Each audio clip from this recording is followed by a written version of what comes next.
Good morning, students. Today we will read about the endangered labor migration from India. Endangered labor होते बंधुआ मजदूर, बंधुआ मजदूरों का माइग्रेशन यानी कि पलायन इंडिया से, ठीक है. The example of endangered labor migration from India also illustrate the two-sided nature of the 19th century world.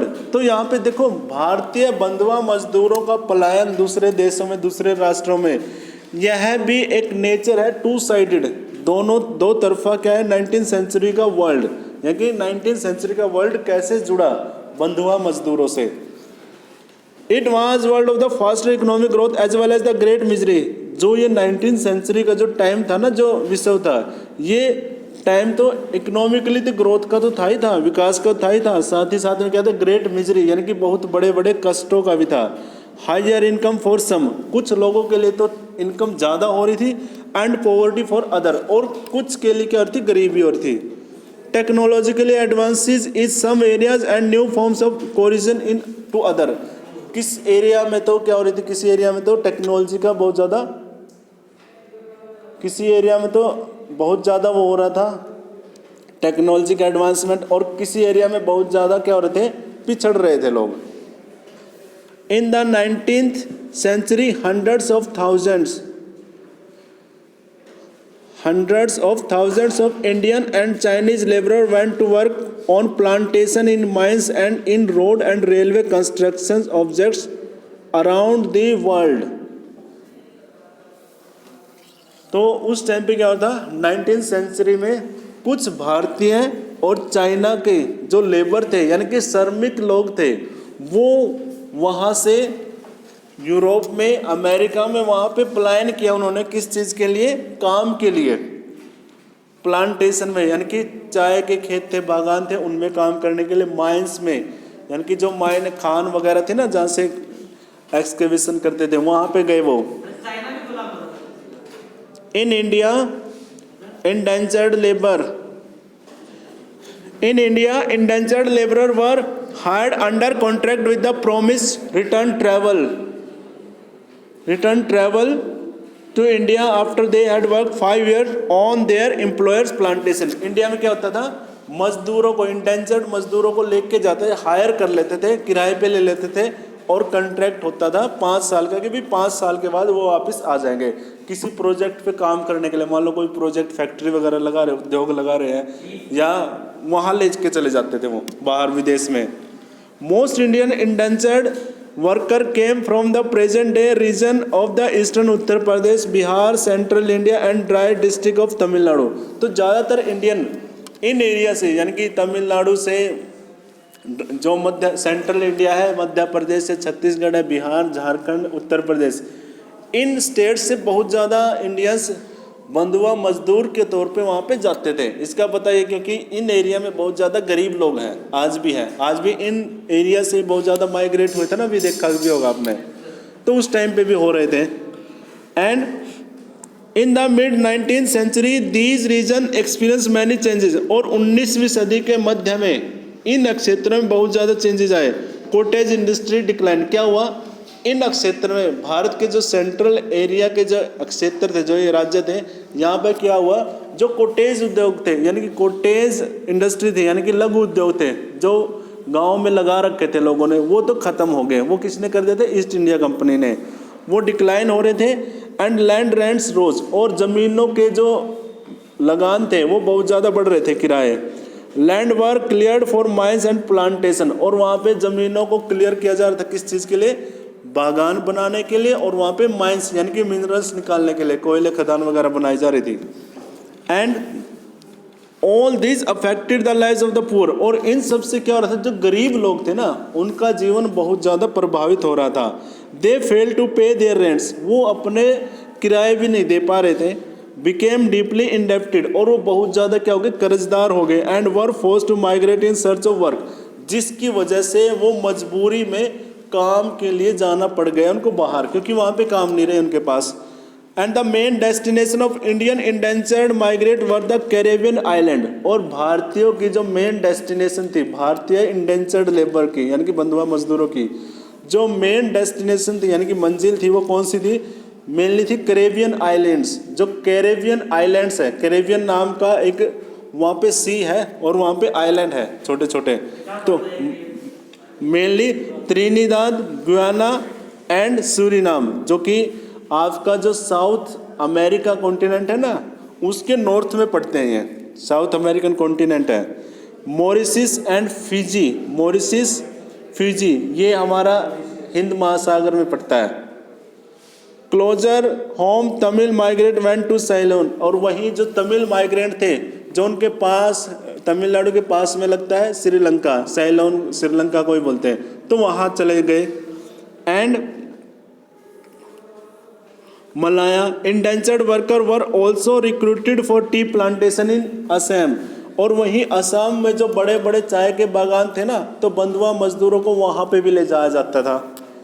Recruitment was done by agent engage by the employers and paid A small commission, और इनकी recruitment यानी कि इनको नौकरी पे लगाया जाता था एजेंटों के थ्रू। वो एजेंट भेज देते थे गाँव में और वो उनको लगाते थे और उसके बदले में वो कमीशन लेते थे। Many migrants agree to take a work for hoping to escape poverty and operation in the their home village, कई तो मजदूर एग्री हो जाते थे क्योंकि गांव में वो पहले ही भूखे मरे थे, गरीबी में जी रहे थे, जो उनके ऊपर कष्ट आ रहे थे, तो उनसे बचने के लिए वो कह देते थे कि भाई हम विदेश में जाने के लिए तैयार है काम के लिए। And agents also tempted the prospective migrants, और यहाँ पे एजेंट भी उनको है ना प्रलोभन देते थे, वो उनको प्रलोभन देते थे क्या, माइग्रेंट्स को, कि भाई उनको फॉल्स इन्फॉर्मेशन देते थे कि भाई उनके final destination modes of travel, यानी कि वो कैसे देश में जाएंगे, किस तरीके से वो रहेंगे वहाँ पे, मतलब प्रॉब्लम नहीं बताते थे उनको, अच्छा बताते थे। हाँ जी। And about final destination, mode of travel, nature of the work and living and working condition, वो बताते हैं कि बड़े मज़े में रहोगे, अच्छा काम मिलेगा आपको, अच्छे से आपको ले जाया जाएगा। लेकिन often migrants were not even told that they were to embark on a long sea voyage, लेकिन अक्सर उन मजदूरों को यह नहीं बताया जाता था कि जो उनकी यात्रा होगी समुंदर से, सी रूट से, वो काफ़ी लंबी होगी, क्योंकि विदेशों में जाने में काफ़ी टाइम लग जाता है ना सी रूट से। तो sometimes agents were forcibly abducted less willing migrants, कई बार तो ऐसा होता था कि जो इच्छुक भी नहीं होते थे श्रमिक, उन श्रमिकों को अबडक्ट कर लेते थे, उठा लेते थे और शिप में भेज देते थे और उनको विदेश में भेज देते थे, उठा के भी, उठाने भी लग गए थे। 19th century indentured has been described as a new system of slavery, और इस बंधुआ मजदूर को एक नया सिस्टम बोला गया, किस चीज़ का, गुलामी का, स्लेवरी का। ऑन अराइवल एट प्लांटेशन, जब वो खेतों में पहुंचते हैं वहाँ पे, labour found condition to be different, वो पाते कि जो उनको बताया गया था वहाँ की तो कंडीशन उनसे बिल्कुल डिफरेंट है, from what they had imagine, जो वो सोचा करते थे। Living and working condition were harsh, वहाँ का रहने का जो रहन सहन था वो बहुत ही कष्टकारी था। And there were few legal rights, और उनके लिए कुछ ही कानूनी अधिकार दे रखे थे। But workers discovered their own ways of surviving, लेकिन श्रमिकों ने तो जीना था ना, उन्होंने अपने जीने के लिए अलग तरीके निकाले। Many of them escape into the Wilde's, कुछ तो उनमें से भाग गए जंगलों में। दो if court they face severe punishment, यदि वो भागे हुए पकड़े भी जाते हैं उनके द्वारा तो उनको वो बहुत ही बड़ा दंड देते थे।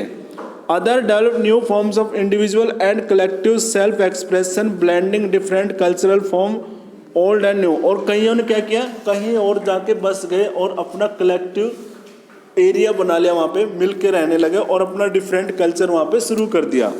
ठीक है। In Trinidad the annual Muharram procession was transformed into a righteous carnival called Hosay for Imam Hussain, in which workers of all races and religion joined.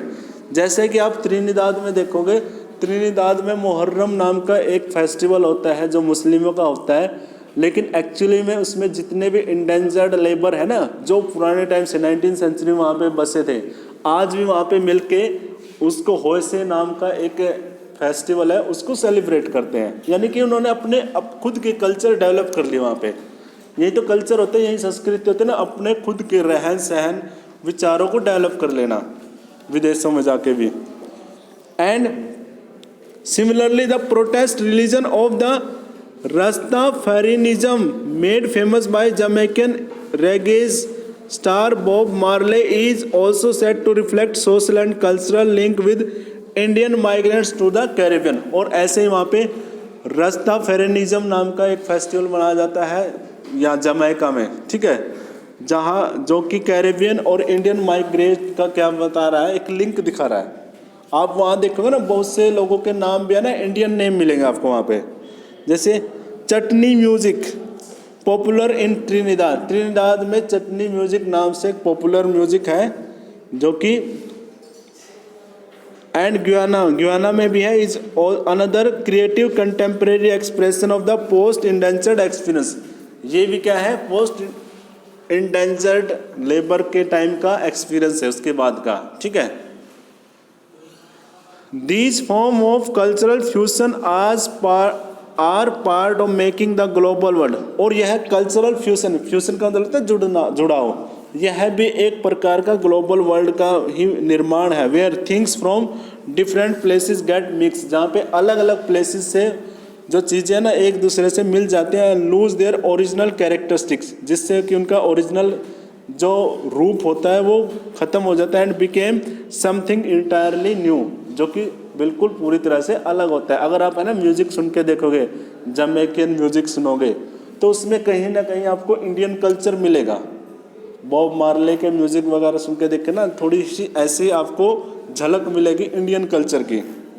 Most indentured workers stayed on after their contract ended और return to their new homes after a short fall in India. बहुत सारे तो वहाँ पे क्या हो गए, रह गए, और जिनका कॉन्ट्रैक्ट पूरा हो गया कुछ वापस आ गए। Consequently there are a large community of people of the Indian descent in these countries. तो जिसका परिणाम यह हुआ कि कुछ लोग जो इंडियन वहाँ पे रह गए, तो आप वहाँ पे देखोगे आज जाके भी त्रिनिदाद में, टबैगो में, तो बहुत सारे इंडियन कम्युनिटी के लोग आपको वहाँ पे मिलेंगे। इवन यूएसए में मिलेंगे आपको। Have you heard of Nobel prize winning writer V S. Naipaul? आपको V.S. नायपॉल नाम का एक इंग्लिश लिटरेचर का राइटर है, उसके बारे में सुना होगा। Some of you may have followed the exploit of the West Indies cricketer Shivnarine Chanderpaul and Ramnaresh Sarwan. ये नाम सुनेगा आपने, वेस्ट इंडीज की टीम में जो ये व्यक्ति थे, ये सारे के सारे इंडियन ओरिजिन के हैं। इनके फोर फादर्स इंडेंजर्ड लेबर के तौर पे वहाँ पे आए थे, ठीक है ना। If you have wondered why their names sound vaguely Indian, the answer is that they are descendant from indentured labourer migrant from India. अगर आप यह सोचोगे कि भाई इनके नाम इंडियन क्यों है, क्योंकि इनके फोर फादर कौन थे, इंडेंजर्ड इंडियन माइग्रेंट्स थे जो यहाँ पे सेटल्ड हो गए। From 1900 India's nationalist leader began opposing the system of indentured labour migration as a abusive and cruel. और 1900 से लग के जो इंडियन लीडर थे वो प्रोटेस्ट करने लगे कि भाई ऐसे बंधुआ मजदूरों को मत लेके जाओ, विदेशों में मत भेजो। And it was abolished in 1921, और 1921 में इसको ख़त्म कर दिया। Yet for a number of decades afterward descendant of the Indian indentured worker often thought of coolies remain as uneasy minority of Caribbean islands. तो अब वो वहाँ पे कूलीज के बारे में सोचने, यानी कि ऐसा ही काम करते थे, मजदूरी वाला ही काम करते थे ज़्यादातर वहाँ पे कैरेबियन आइलैंड्स में। कैरेबियन में जितने भी आइलैंड्स हैं ना, तो मोस्टली पुअर हैं वहाँ पे Indians. Some of Naipaul's early novel capture their sense of loss and alienation. और V.S. नायपॉल नाम का जो इंडियन ओरिजिन का राइटर है, काफ़ी फेमस इंग्लिश लिटरेचर का राइटर है ये, उसने अपनी कहानियों में भी है ना इनकी बारे में लिखा है। जैसे अपने हिंदी के मुंशी प्रेमचंद जी है जो अपने इंडियन सोसाइटी के बारे में लिखते हैं ना, नॉर्थ इंडियन की, ऐसे ही ये उस टाइम पे इंडियनों के बारे में लिखते हैं अपनी स्टोरी में। V.S. नायपॉल की स्टोरी पढ़ोगे ना आप, उसमें ऐसे ही मिलेगा आपको, ठीक है। तो ये थे हमारे इंडेंजर्ड लेबर, यानी कि बंधुआ मजदूर। बाकी कल करेंगे हम।